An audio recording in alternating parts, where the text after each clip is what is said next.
Hey everybody, welcome to Paris Talks, hosted by DJ Bling. Today we have Dr. Mike, and we're going to be talking about a few things that he has done in his life and his journey here in Paris. How's it going, man? Excellent. How are you doing? Man, I'm doing good, man. Good to see you. Thanks Good to for be being here. on the show, man. Yeah, thank you so much. DJ Bling. What brought you to Paris, and how long have you been practicing here for? Well, I came here just the day after Christmas in 1996 with my then French wife, who I married in America. Okay. We'd been married for about a year, and we decided to come here for a 2-month vacation to visit her family. And to get to know them. We hadn't met them yet, and we came here. I just closed down my last practice that I had in Boulder, Colorado, with another therapist, and put everything in storage and came out and just discover France and visit the family for a couple months. And it's a small town just outside of Perpignan. And after about a month's time, I was working on about half of the people in the village. And my wife, bless her heart, she was the one that translated for me because I didn't speak a word of French at that time. And Right. she spoke English very fluently as an American. And it just kind of went from there. And after a couple months, I realized that there were only like 340 chiropractors in the whole country of France. And at that time in America, we were like, in the tens of thousands, if not more, to my knowledge. And I realized that France and Spain were the two last countries in Europe where chiropractic wasn't really recognized on the same official level as the other European countries. And so I felt like I would be useful in France in educating the public about chiropractic and helping them realize that there was something out there as an alternative choice to healthcare. And so we decided to stay here, and after about 6 months, I had a full practice. Wow. And I'm still here, almost 30 years later. Hey, amazing. So it's been fun. Wow. It's been fun. And there's things. awesome. There's a lot of things I miss in America, of course. Right. Of course, there's differences. Right. But there's things here that I like as well too. So yeah, I think it's good. it's nice to discover another culture. For sure. And the wine's great. Yeah, absolutely. The red wine. I love the red wine. So yeah, it's All been an adventure. It's been a challenge, but I made a good choice. Sure. Yeah, That's awesome, yeah, man. So how is working in Paris different from working in America? Well, the thing is, for a majority of time that I've been in France, I've lived, as I said before, in southern France, and then I lived in the Alps in Chamonix near Mont Blanc. Okay. For a 6-year period of time, and then I moved back down to the south. I've lived in Bordeaux. I lived on the Atlantic coast. I've lived in a lot of different areas, and always have been since the year 2000 traveling around France and in some European countries, and even Australia a few times a year from 2000 to 2004, and giving conferences in various countries as well, and working on people and educating people. And since about 2006, I've just stayed exclusively in France, and was living in Toulouse for about a 5-year period of time. And just here recently, I've moved to Paris since this year. And so now I'm set up here in Paris, and I'm working here. I still travel to a few towns in France to work on old patients from before. Sure. A few new patients, stuff Sure. like that. But I'm primarily here in Paris now. All right. So as far as the difference between France and America, well, of course, chiropractic it has existed for nearly 130 years.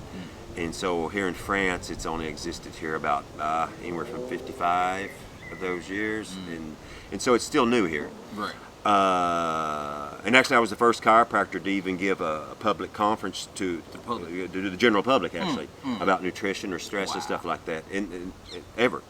And even today, there's only a couple of other chiropractors that are doing that. And that's kind of why chiropractic wasn't recognized, is because, quite frankly, the chiropractors need to educate the public. Absolutely. Like we did in America. Yeah. And so I just feel like it's kind of a challenge, and I want to do my thing here and at least make people more aware of chiropractic and realize they do have an alternative. It's more natural and a lot of times healthier. Sure. In addition to whatever type of treatment or therapy they're doing, chiropractic is always beneficial in that we get to the real cause of the problem. Absolutely.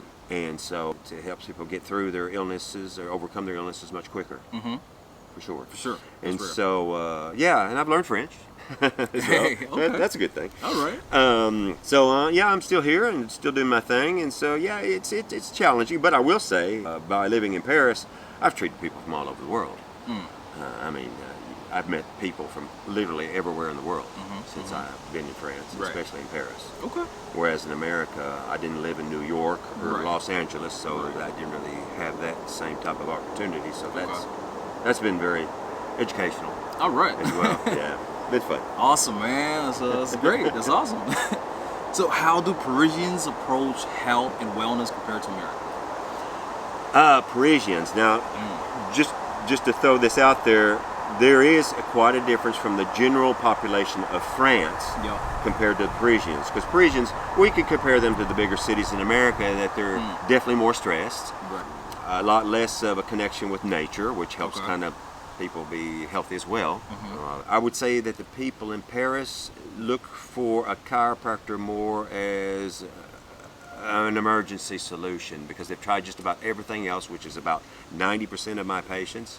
They've literally tried everything else, from Chinese medicine to various other healing modalities, whether it's been osteopathy or naturopathy or massage or shiatsu or reiki, various things. Right. And I'm usually the last choice. Okay. They come to me just Okay. because, well, I've tried everything else, They work. and we know so little about chiropractic, so they give it a go. And All right.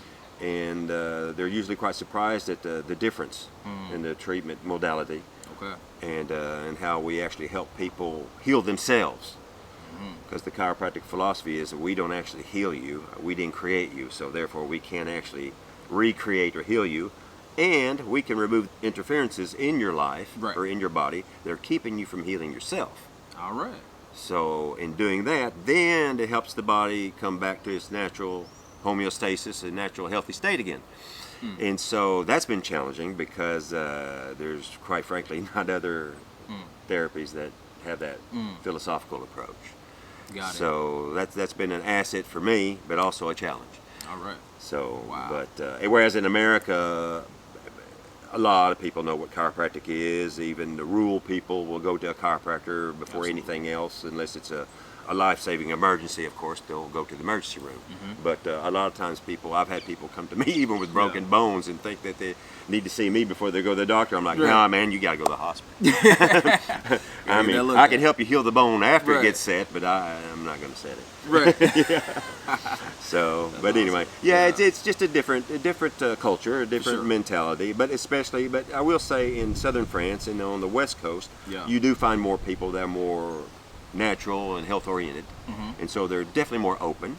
Even now, since the last 6 years, where we've had this major change in the world and stuff like that, I even have like a fair few medical doctors come to me for help, Wow. because they realize that they got to do something besides just giving themselves medications. They got to make some lifestyle changes, and they tend to come through the back door All right. instead of the front door. Right. They don't want to be seen sometimes, but I am seeing more of that, and that's encouraging too, because Sure. people are being more open-minded. Right. Right. So that's cool. Right. Yeah. That's cool. That's awesome. All right. So, what made you want to become a chiropractor? Okay. Yeah. Yeah, that's a fun story, actually. I was raised on a farm in Arkansas. I was very physical, did a lot of work, and I was very quite strong and quite muscular because of the farm work. Okay. And being raised on a farm with animals and in nature, and not too many close neighborhood kids around, is more or less my brother and I just kind of depended on entertaining ourselves and stuff like that. But I tend to be a very shy kid growing up. And then when I discovered basketball, I found something I was really good at, because I wasn't necessarily the tallest guy on the team, but I could sure jump higher than most, because Right. I had these huge legs, and I thought I was a little bit overweight, because my mom used to order from the Sears and Roebuck catalog the Husky jeans. And you had the slim, regular, and Husky were usually for the heavier set kids. All right. And I always thought I was a bit heavier set because I had to get the Husky jeans for my huge legs. Yeah. Yeah. And then I realized it's because of the muscle, Yeah. All right. and which was cool. Yeah. And so I became more recognized even with my shyness with basketball, because I was able to play pretty well. All right. And so when I was 14 years old, I went through a growth spurt, and I was in spring practice, and I jumped up to do a layup, and I jumped so high that my left knee hyperextended and bent completely backwards and ripped my ACL, anterior cruciate ligament, in half. Wow. And it sounded like I broke a bone. Even the people in the gymnasium thought a bone was broken. And I fell to the ground, my knee swelled up. So my mom come and got me immediately, took me to the family doctor, the medical doctor, my mom being a nurse as well, but very health oriented. She took me to the medical doctor, and he said, well, and this was in 1978, when they still did the operation where they actually cut open your knee on both sides. It wasn't microscopic like it is today. Ooh. And so it was a major surgery. All right. And he said, well, you will eventually be able to run. Definitely be able to walk and stuff like that, but you won't be able to jump anymore. Oh, man. And I think that was the only time I can ever remember having a moment of depression, because I finally found a sport I was good at and was told that I wouldn't be able to jump anymore. Oh, man. And so my mom saw how upset I was leaving the clinic of the family doctor. And she said, well, you know, your grandparents up in North Dakota, they go to the chiropractor every month just for prevention, Right. maintaining health and stuff like that.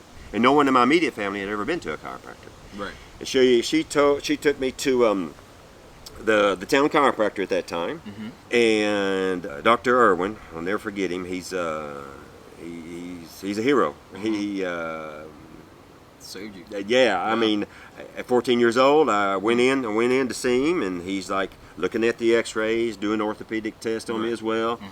And he's like, well, your medical doctor's right. I can see on the X-ray your ligament is completely torn, and it looked like two ends of a rubber band that had been broken. All right. Okay, and you could see it on the X-ray. All right. He said, but I don't think an operation is the only solution. I'm like, okay. All right. And he's like, yeah. He said, the only thing you got to remember, and this is something I've told every single patient for the last 40 years, because of that day when I was 14. He made a little dot on a piece of paper. He said, you got to remember, you started your life out as that, like a little dot, even 100 times smaller than that dot at the moment of your conception.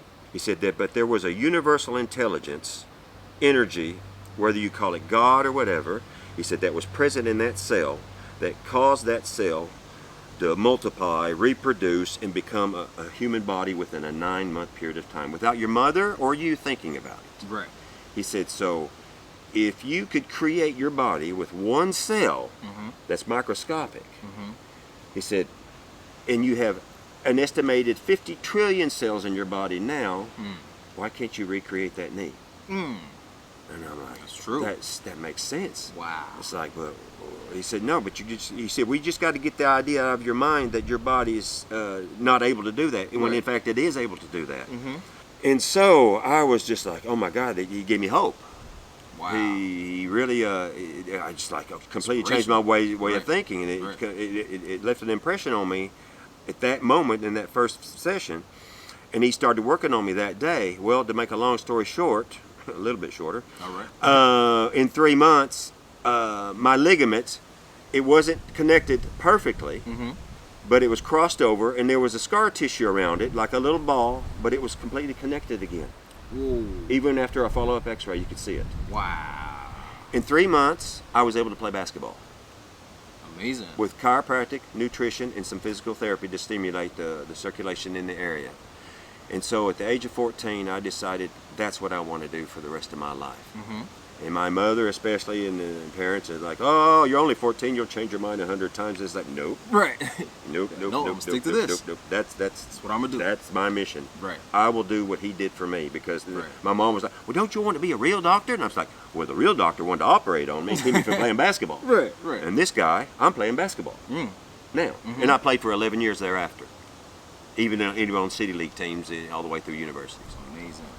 And what was really funny is 3 years later, at the age of 17, I could jump so high I could dunk the basketball. Wow. At 6'1". Even if they told you before that you wouldn't be able to do it. Wouldn't even be able to jump at all. Wow. And I could even jump better Right. than I did at 14. Right. And so for me, End of story. Incredible. I'm going to do that. And Right. so then almost every weekend, my mother would take my brother bowling, and she'd take me to the library, and I would read every book I could find on chiropractic Wow. at 14 years old. So inspirational, man. And so it was just That's like, no, incredible. my mind was made up. I don't care if I was the only person on the planet that Right. believed in me. Mm-hmm. I was either going to do that or die trying. Wow. Done. Hey, that's so inspirational, man. It's such a motivational and inspirational story. Hopefully, this will help somebody out there. Yeah. When you feel it and you feel never it's give right, up. make up your mind. Right. And don't let anything change it. Absolutely. Stick to it. All right. Stick to it. Hey, what's your favorite wine, man? Out here in Oh France. yeah, that's a big factor wine. why I'm still here in France too. Because All right. a good 5-year-old bottle of wine here, Yeah. you pay $30 for that in America. Right. I mean, Jesus, come on. I don't make the money that I would in America, but Right. I've compensated. But anyway, what's really interesting is that Yeah. I'm in the process of writing a nutrition book that talks Sure. about nutrition from a whole nother point of view, Mm-hmm. and explain common sense, logical things about how the body works and what is actually the role of nutrition, and to be sure that you're actually nourishing your body with your foods. Mm-hmm. Just because you're eating organic doesn't mean you're nourishing your body. Sure. Okay, so there's a lot of things, and we can talk about that even at another time, because that book hopefully will be finished by the end of this year. Okay. Been working on it for about 6 years now. All right. But there's a chapter in it on wine, drinking alcohol and other beverages in general, teas and things such as that. Okay. And throughout my research, I have discovered that there is actually 2 wines that are the most healthy. The first thing you want to realize is, of all the alcohols that exist, wine is the only living alcohol. So that means there is actually a nutritional benefit. Okay. Whereas all the drink it. other alcohols are distilled or processed, and that actually creates a debt, nutritional debt. So you actually lose things by All right. drinking them. Whereas with wine, within moderation, you can actually get benefit. And one of the main ingredients with especially red wine is an ingredient called resveratrol. And resveratrol is actually it's an antioxidant. Okay. It's been found to even actually improve people in being able to heal major diseases, even reduce the effects of cancers and things such as that. Okay. Very good in producing testosterone in men. Okay.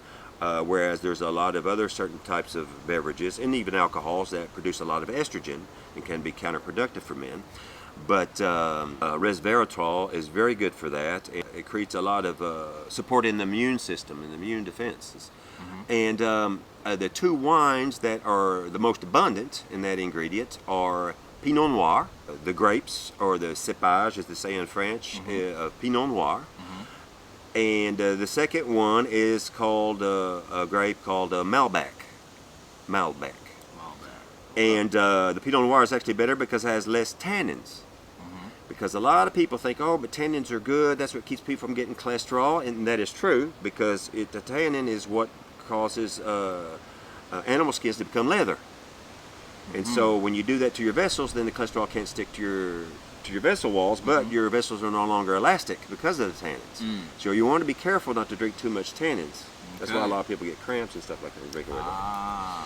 And so the Pinot Noir is much less in tannins and much easier to drink as well too, and definitely more beneficial in the long run. So, All right. Pinot Noir. Pinot Noir. Okay. All right. Good All question. right, man. Well, it's been nice, man, having you on the show. Just before we go, is there anywhere where people can reach you if they need to get in contact with you? I'm in the process of working with a friend of mine here in France to do a website. It's actually been up for a while, but it's not really complete, so I haven't really publicized it yet, but I wanted to make it an educational site. It's not a problem. Questions are always welcome and things such as that. It's called quantum alignment, quantum alignement in French. And I actually have both domains with a hyphen between quantum and alignment and alignement. Sure. Okay, the French word for it. .com. And be patient with it. It's not complete yet, but there's been articles been put up and things such as that. But it's in production. All right. And hopefully by the end of this year too, it will be in full force. And so there are daily quotes up every day as well, which I love doing that. And a lot of them are my own quotes as well, so that's fun. Amazing. So yeah, and It depends. Sometimes through various organizations you can find out where I am. But the thing is, I travel around a lot. All right. So I do work primarily out of Paris now. Okay. So people can contact me through the website. Okay. Or they can find me at Dr. Michael Plaster at Proton Mail or Gmail. So there's various ways such as all right. to, Sure. Yeah. Okay.